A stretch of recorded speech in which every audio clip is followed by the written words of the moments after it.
கடந்த சில வாரங்கள்ல மட்டுமே இந்தியாவோட பல்வேறு பகுதிகளில் கனமழை வெள்ளம் போன்ற பாதிப்புகள்னால ஏராளமான மக்கள் உயிரிழந்து போயிருக்க ஆயிரக்கணக்கான மக்கள் தங்களோட இயல்பு வாழ்க்கையை தொலைச்சு வெவ்வேறு இடங்களுக்கு இடம்பெயர வேண்டிய கட்டாயத்துக்கு தள்ளப்பட்டிருக்காங்க.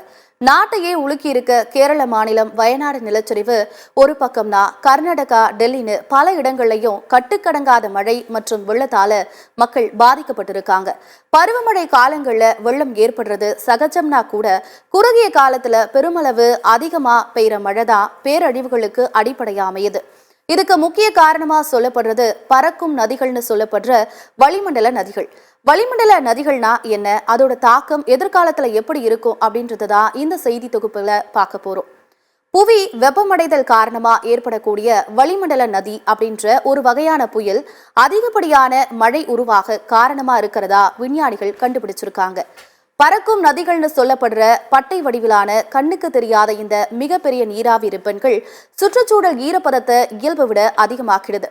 கடல்ல வெப்பம் அதிகரிச்சு கடல் நீர் ஆவியாகும் போது உருவாகிற இந்த ரிப்பன்கள் ஒன்னொன்னும் பல நூற்றுக்கணக்கான கிலோமீட்டர் அகலம் கொண்டது.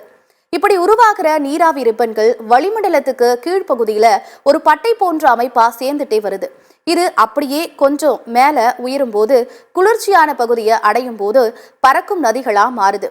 இந்த நதிகள் தான் மழை பனி வடிவத்துல திரும்ப வந்து வெள்ளம் பனிச்சரிவு மாதிரியான இயற்கை அபாயங்களுக்கு வழிவகுக்கிறதா சொல்லப்படுது. இப்படி வானத்துல இருக்கக்கூடிய நதிகள் பூமி மேல நகரும் மொத்த நீராவி விகிதத்துல 90% எடுத்துட்டு போகுது. அப்படி பார்த்தா அமேசான் நதியோட வழக்கமான ஓட்டத்தை விட 2 மடங்கு அதிகமான நீரை வெளியேற்றக்கூடிய ஆற்றல் கொண்டதுதான் இந்த பறக்கும் நதிகள். சூடாகிட்டே வர்ற பூமியின் காரணமா இந்த வளிமண்டல நதிகள் நீளமா அகலமா நாளுக்கு நாள் தீவிரமடைஞ்சிட்டு வருது. இதனால உலகம் முழுக்க இருக்க பல நூறு கோடி மக்கள் வெள்ளத்தினால பேரழிவுகளை சந்திக்கும் அபாயம் அதிகமாகி இருக்கு. குறிப்பா இந்தியாவை பொறுத்த வரைக்கும் இந்திய பெருங்கடல் வெப்பமடைகிறதுனால பறக்கும் நதிகள் உருவாகி இருக்கு. இதனால ஜூன் முதல் செப்டம்பர் மாதங்களுக்கு இடையில வரக்கூடிய பருவமழை பாதிக்கப்படும்னு வானிலை ஆய்வாளர்கள் கணிச்சிருக்காங்க. 2023ஆம் ஆண்டு நேச்சர் அப்படின்ற பிரபல அறிவியல் ஆய்வுதழ்ல வெளியான ஆய்வுல 1951ஆம் ஆண்டு மற்றும் 2020ஆம் ஆண்டுக்கு இடையே பருவமழை காலங்கள்ல இந்தியாவில சுமார் 574 வளிமண்டல நதிகள் உருவாகி இருக்கிறது கண்டறியப்பட்டிருக்கு. கடந்த 20 ஆண்டுகள்ல இதுல 80% வளிமண்டல நதிகள் இந்தியாவில வெள்ளங்களை ஏற்படுத்தி இருக்கிறது தெரிய வந்திருக்கு. இந்த ஆய்வுல ஈடுபட்ட இந்தியாவோட IIT மற்றும் கலிபோர்னியா பல்கலைக்கழகத்தை சேர்ந்த விஞ்ஞானிகள் குழு 1985 மற்றும் 2020ஆம் ஆண்டுகளுக்கு இடையில வந்த பருவமழை காலங்களை ஆய்வு செஞ்சாங்க. அந்த காலகட்டத்துல இந்தியாவில ஏற்பட்ட 10 கடுமையான வெள்ள பேரிடர்கள்ல 7 வெள்ள பேரிடர்கள் வளிமண்டல நதிகள்னால ஏற்பட்டதா ஆய்வுக்குழு கண்டுபிடிச்சாங்க. இப்பவும் சமீப காலங்கள்ல இந்திய பெருங்கடல்ல இருந்து நீர் ஆவியாகிற அளவு அதிகரிச்சு அதனால உருவாகக்கூடிய வளிமண்டல நதிகளோட எண்ணிக்கையும் அதிகரிச்சு அதனால ஏற்படுற வெள்ளங்களோட எண்ணிக்கையும் அதிகரிச்சிருக்கிறதா ஆய்வுல தெரிவிக்கப்பட்டிருக்கு. சராசரியான ஒரு வளிமண்டல நதி கிட்டத்தட்ட 2000 கிலோமீட்டர் நீளமும் 500 கிலோமீட்டர் அகலமும் 3 கிலோமீட்டர் ஆழமும் கொண்டதாக இருக்கும். இருந்தாலும் சமீப காலங்கள்ல இது இன்னும் அகலமாகவும் நீளமாகவும் உருவாகி வரதா ஆய்வுகள்ல தெரிய வருது. ஆனாலும் இந்த வளிமண்டல நதிகளை வெறும் கண்களால பார்க்க முடியாது. இன்ஃப்ராரெட் மற்றும் மைக்ரோவேவ் பண்புகளை கொண்டு இருக்கிறதுனால இந்த வளிமண்டல நதிகளை செயற்கைக்கோள்கள் மூலமா கண்காணிக்க முடியும். 1960களில் இருந்து வளிமண்டல நீராவியானது 20% வரைக்கும் அதிகரிச்சிருக்கிறதாவும் தெற்காசியாவில 56% தீவிர மழை பொழிவுக்கு வளிமண்டல நதிகள் தான் காரணம்னு விஞ்ஞானிகள் தெரிவிச்சிருக்காங்க.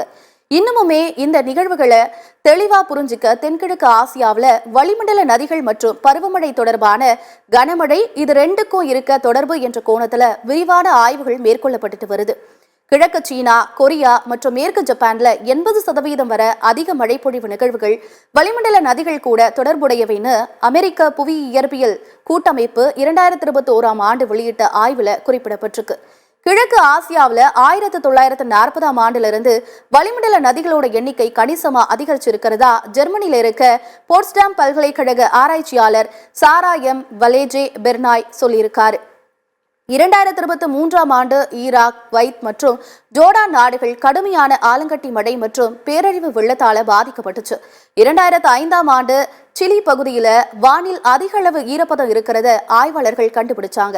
அதுக்கு 2 மாசம் கழிச்சு சிலி நாட்டுல 3 நாட்கள்ல 500 மில்லிமீட்டர் மழை பெஞ்சது. எல்லா வளிமண்டல நதிகளுமே தீங்கு விளைவிக்கிறது இல்ல. குறைந்த தீவிரத்துல உருவாகக்கூடிய வளிமண்டல நதிகள் நீண்ட கால வறட்சியில இருக்க இடங்கள்ல மழை பொழிவை ஏற்படுத்தினா அதுவே நன்மையா கூட மாறலாம். ஆனா காலநிலை மாற்றமும் வளிமண்டல நதிகளோட தன்மையும் இணைந்து அதிகப்படியான தாக்கத்தை ஏற்படுத்த தொடங்கி இருக்கு. இந்தியாவில பல மாநிலங்களையும் கனமழை மற்றும் வெள்ளங்கள் வாடிக்கையான நிகழ்வா மாறி வரதுனால வளிமண்டல நதிகள் மற்றும் அதனால ஏற்படக்கூடிய பேரழிவு சாத்தியக்கூறுகளை ஆய்வு செய்யறது ரொம்பவே முக்கியம் அப்படின்றதே இந்திய வானிலை ஆய்வாளர்களோட கருத்தா இருக்கு.